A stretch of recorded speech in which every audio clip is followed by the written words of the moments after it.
Dracula, a popular book written by Bram Stoker in 1897.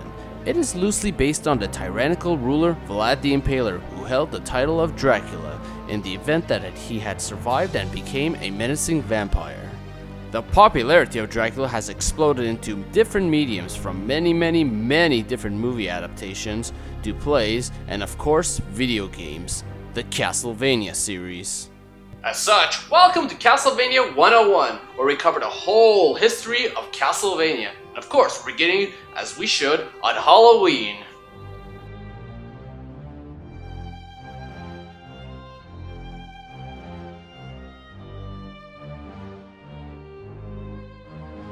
Many of you are familiar with only one version of Castlevania 1, and that's on the NES. However, did you know there's actually two other versions as well? Much as how Konami is nowadays just trying to make as much money as it can with these travesties, Konami was out to really push the Castlevania series back then. In the 80s, there were many different types of games out there, but horror was a rare one, and as such, it might have been seen as an untapped goldmine, and possibly in Konami's case, why make one when you can make two under the same story? Where's the third? We'll get to that later. For now, we'll get to Castlevania 1 on the NES. The story of Castlevania 1 is about a man named Simon Belmont. Much like his ancestors, he sets out to Dracula's castle in order to defeat him after he emerges every 100 years, where he starts his reign of terror amongst the people. Well, it's time for us to whip us some Dracula. Let's hope he doesn't like it.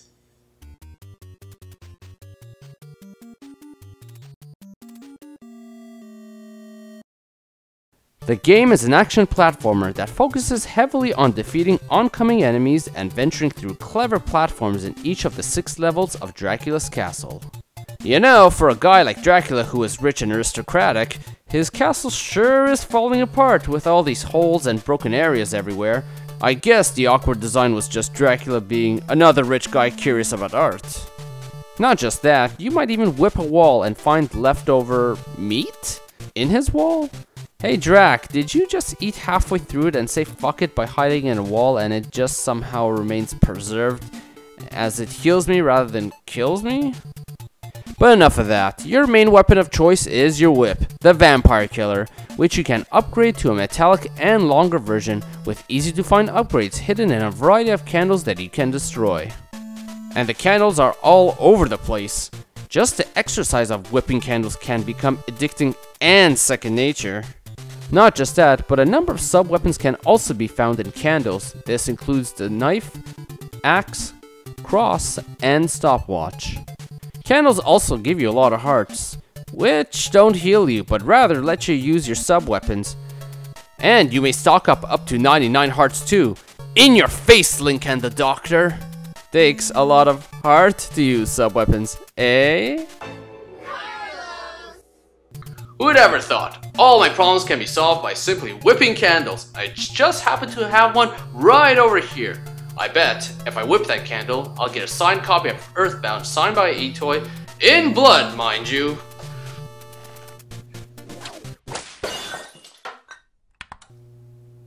Okay, that wasn't very smart of me. My only source of lighting is gone now, and I didn't get a copy of Earthbound.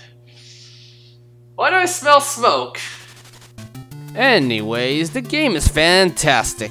It runs you through a variety of stages that look amazing, even in 8-bit, as it captures that horror essence with just pixels and the right artwork and coloring. In fact, just look at the enemies here. You got ghouls, you got the mummies, Medusa, Frankenstein's monster, and of course Dracula himself. This thing is pretty much a homage to classic horror films, but in video game form, as even the title screen is shaped like a film reel. To further the mood, a huge staple to not just this game, but much of the series is its music.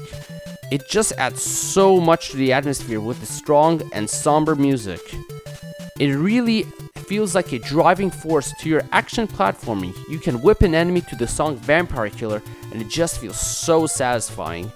Easily some of the best music in gaming. But this game is brutal hard. You ever heard of Nintendo hard? Well, this game is a prime example of it. Enemies sometimes come in hard to follow patterns, such as axe armors, where they may throw their axes either up or below you, and you may not be prepared to dodge it as it happens randomly in the middle of your attack sometimes, or sometimes you may just be swarmed with a variety of enemies, or while trying to platform but trying to dodge enemies at the same time, and of course, fucking Medusa Heads. Medusa Heads are some of the worst enemies in the series. They swivel up and down and don't stop coming either. Kill one and they keep swarming.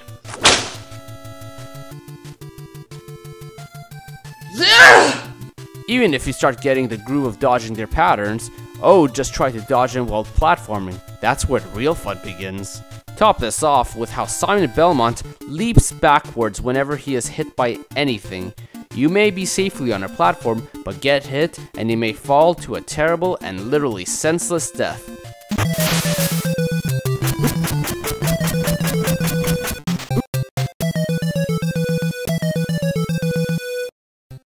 This is where a great number of the difficulty comes from and makes it a truly scary platformer. And you know what's really fun? This hallway. The second last level has a hallway that not only has axe armors with those unpredictable axe throws and high HP, but fucking Medusa Heads coming at you at all times. They literally are trying to throw everything at you in this last section before the boss fight, and if you do manage to beat this part, you may be at low health against what may be one of the toughest bosses in the series, Death. Death is ruthless. Even if you use a stopwatch, which stops the first two bosses in their tracks, Death says fuck you and still attacks. His scythes are the main problem that leads to a quick death, and you gotta start this whole hall again and again and again before game over, and you gotta start that level all over again. Ha! Finally defeated Death in your face. Wait, what's this? No!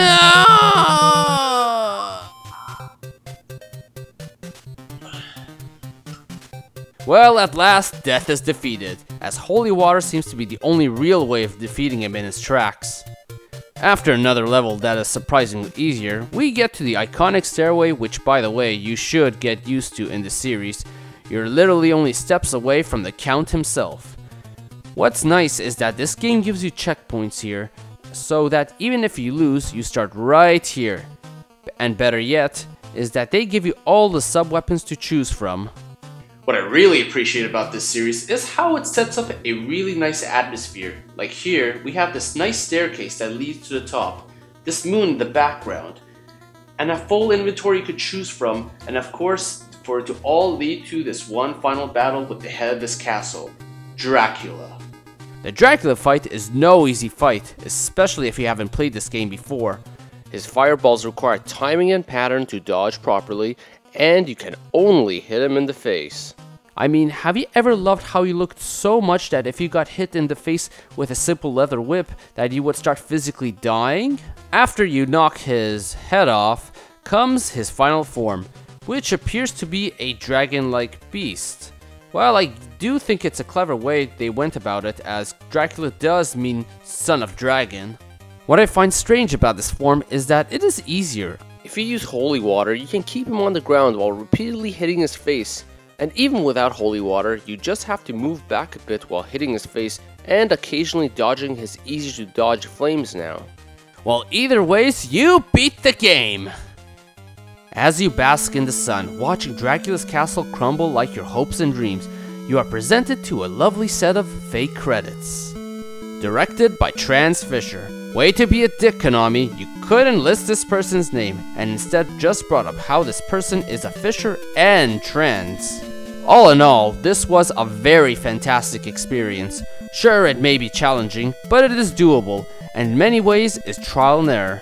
Combine the doable difficulty with its amazing level design, music, and style, and you got an amazing start to a series. That was the amazing Castlevania 1. However, there was another version of this game being developed around the same time by Konami. This game being released only a month later, called Vampire Killer.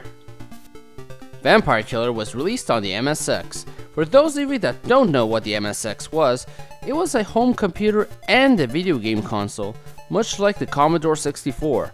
And it got games like Metal Gear on it. And even got Vampire Killer right over here. As such, we're playing this on keyboard, as it should be. And also because I don't have an MSX.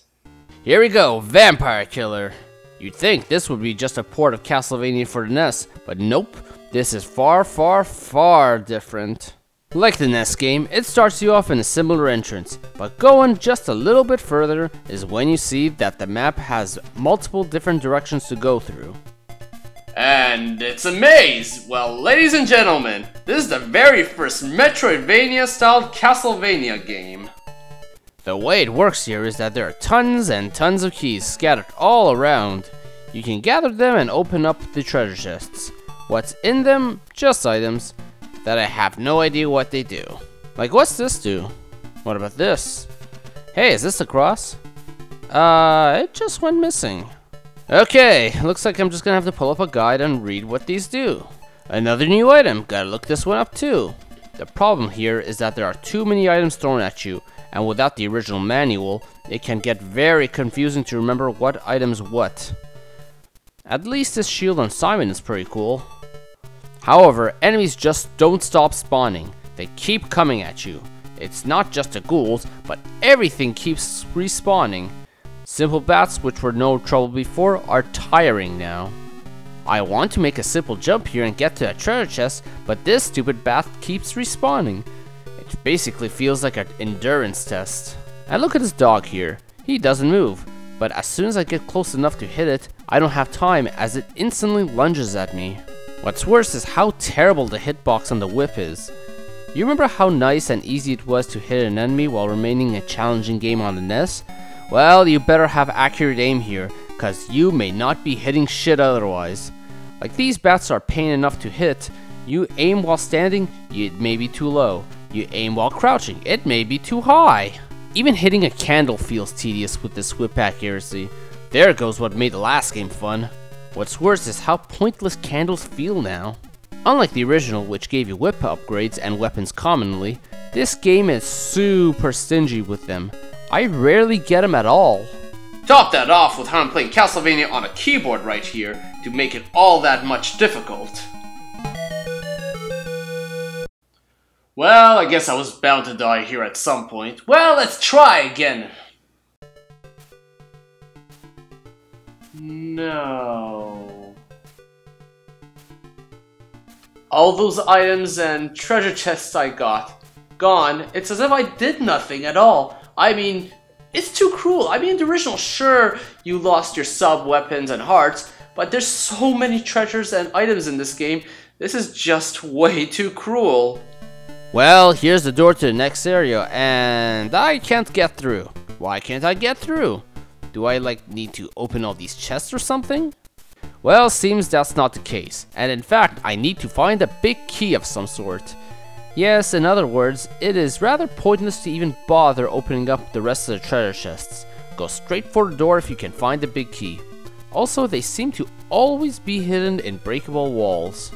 Yes, keys make sense. After all, you're Dracula. You wake up after 100 years. Why would you leave your castle unlocked? After all, he was being smart here. He doesn't want Balmond to walk in like an asshole.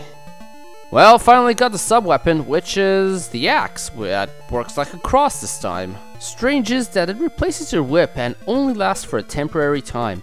However, this isn't even consistent with other sub-weapons, as the clock, for example, remains with you and you activate it separately from your whip. There are also these merchants in the game, and they all seem to be hidden behind a brick wall. Are you okay, sir, madam? Yes, why thank you. For your reward, let me offer you this potion. Why thank for a bunch of hearts. Well, at least this item heals you. Don't want to lose a bunch of items again. While I know I only need a big key to exit this area, I may as well get whatever item I can on my path. Here's a large set of stairs that should lead me to a treasure chest. Leave it to fucking bats to toss me down a whole flight of stairs. I've been searching this whole area, but I can't find where the key is. I've smashed every wall, but can't. Wait, it can't be down there, can it? That looks a little too ridiculous to get to. Well, I may as well try, and The stairs. They're getting in the way. You know why? Because there is no jump button. Pressing up literally is your jump button in this game. Same button you use to climb stairs. As such, what is simple is a mess here. Well, soon enough we get to the boss. It's the first boss from the first game, and I guess what I have? The stopwatch, so we can put it right in its tracks. So, up and action. It's not working. Why isn't it working? Up and action were always what you press for sub-weapons in the original game. Onto the control guide. So activating the stopwatch is up and down, but up is also jump too. So what happens when I press up? Well, I seem to jump. The stopwatch isn't working though. Why though? Maybe down? Not that either, and suddenly it's working. This is random. Such sloppy game design. I mean, this game runs on keyboard. They literally could have mapped it to one of these other keys that are not being used. Well, the boss is dead at least. No different from the first game. Now, with this level, we are on to facing knights, except they take way too many hits to beat, and with how stingy this game is on whip upgrades, this can get quite annoying. It's worse when going on to the next screen to find a knight, and before you can kill it, you are tossed back to the last screen. Oh, and in case you haven't noticed, there is no screen scrolling in this, so if you are tossed off to another screen and come back here, his HP is reset. The level only gets more ridiculous. See this candle? I want to get a few more hearts, so let's whip it, and suddenly a blob comes out and damages you. This is so underhanded. I mean, if you had played the NES game and even the first level, you wouldn't expect this at all, especially if you were the type to whip and move at the same time. However, none of this tops the return of the Medusa Heads. They are even worse in this game. Along with broken controls, you have Medusa Heads that have an even more drawn out pattern, and this part is looking an awful lot like the Medusa hallway from the NES game, except now in level 2.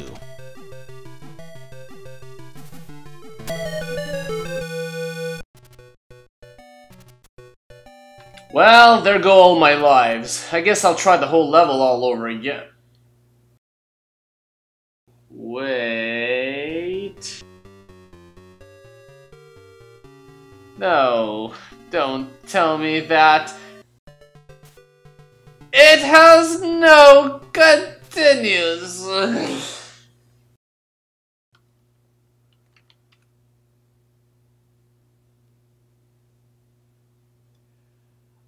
I give up.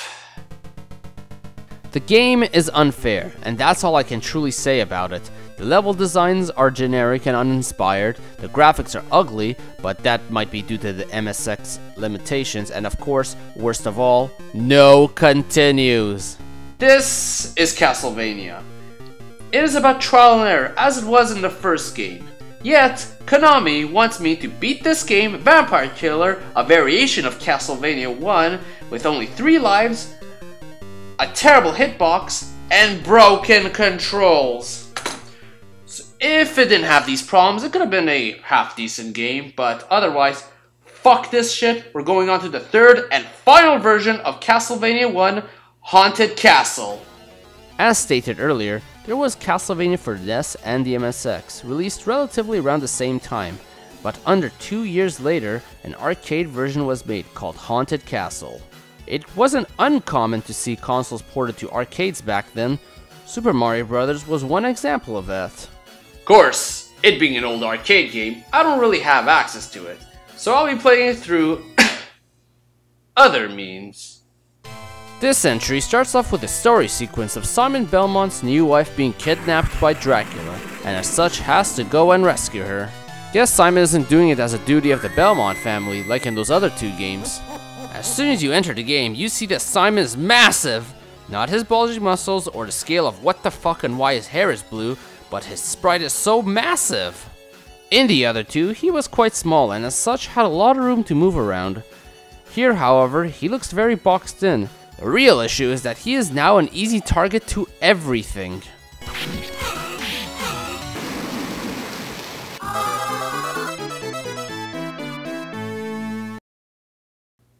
I haven't even been playing for 5 minutes, and I died. Let's try again. A little bit more concentration this time. Good thing is, since I'm playing it like this, I can throw in all the coins I want, so I can just keep coming back to life. The game's difficulty has nothing on me here. Well, as stated before, due to Simon's size and the small scope of the screen, it does make it tough to dodge. Good thing is that these skeletons are easy enough to kill. However, just like Vampire Killer, the bats in this game are insane, but now even worse. Basically, take your bat and merge it with a Medusa head. That's what you get. So, the commonality of a bat with the movement of a Medusa head. This game is not screwing around.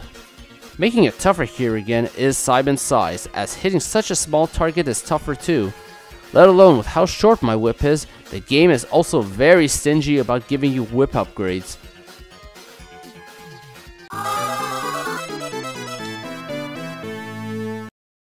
How is that fair? I mean, sure, it got one shot by Simon before in the original Castlevania, but look how hidden the statue was.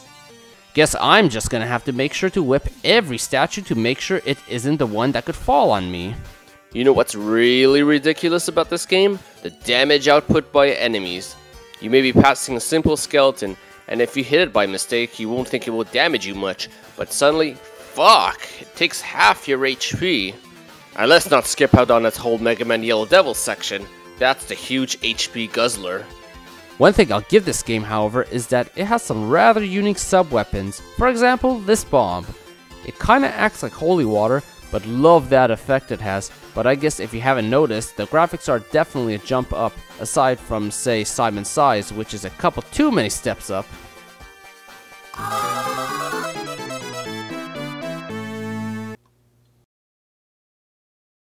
Huh? Why can't I continue? I mean, I put in all those fake coins, you'd think I'd be able to continue. I mean, I could have used those fake coins to play a redundant version of Street Fighter 2. Are they seriously not allowing me to continue even with all those coins in it? Oh god. I gotta start this all over again, don't I?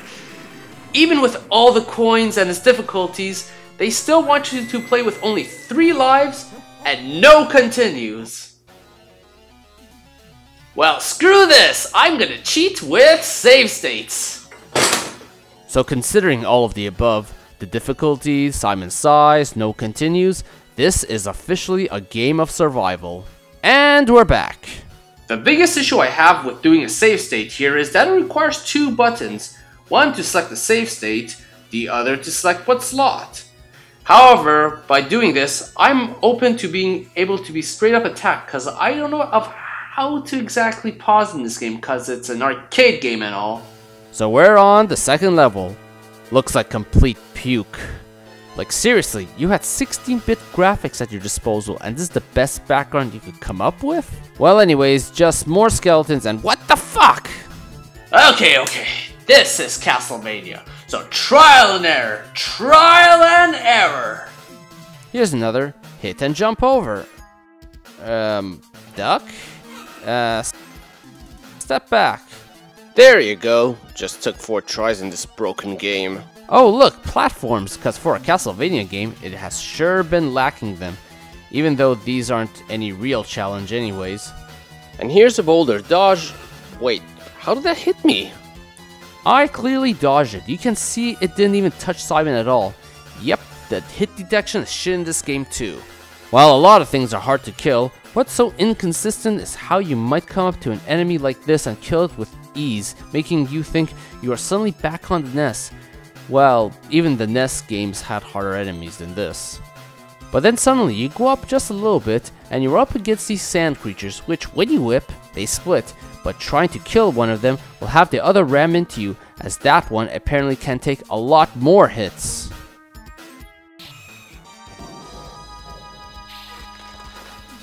Oh god, I only have 1 life and only a little bit of health left. I mean, I could do a save state and go to an earlier period, but pretty much a lot of the enemies I faced along the way I couldn't avoid more or less, so it's kind of pointless. What's worse are these skeletons that keep coming from the last screen too.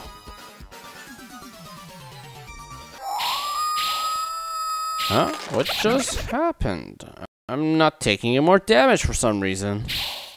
It's finally happened. I've been playing games for a very long time. I have dealt with a lot of bullshit, from missable items to terrible sequels, to newer versions of games coming out that made an old game obsolete, to simply playing Sonic 06. I went through a lot of tears, crying, broken controllers, and even a broken plate. And it finally happened. I've come to this moment where I broke the game! Obsessive Gamer 1, Konami, well, letting go of Kojima may already put you guys into enough negatives for that to even matter at this point. And the boss is defeated. Alright, now to make a small save state.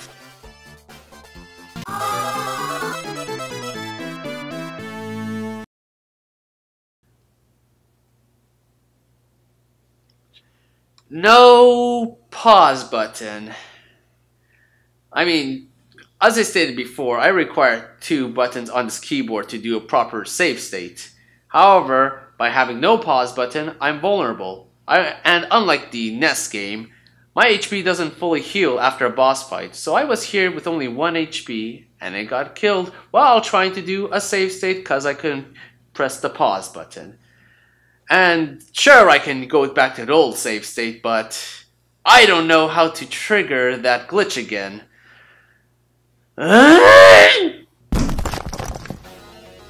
This is the worst of the 3 versions of Castlevania 1.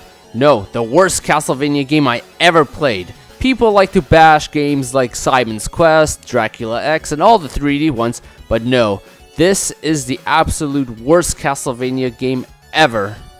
Platforming was basically non-existent.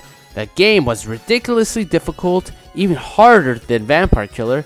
Graphics looked like puke for 16-bit, and of course, as is Konami today with the pachinko machines, this looks like to have been another money guzzler. I should have thought they might do this, considering Nintendo tried to up the difficulty as well when they ported Super Mario Bros. To arcade.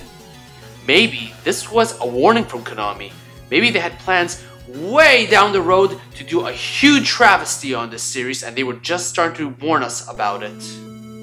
In the end, there is only one way to play Castlevania 1, and it is the original NES version. Vampire Killer was a failure of a Metroidvania game, and this game should be buried right next to E.T. in New Mexico. Best of all is that neither of these 2 games are canon. Even if this episode is ending, this was only part 1. I have a much better game I plan to do next. So...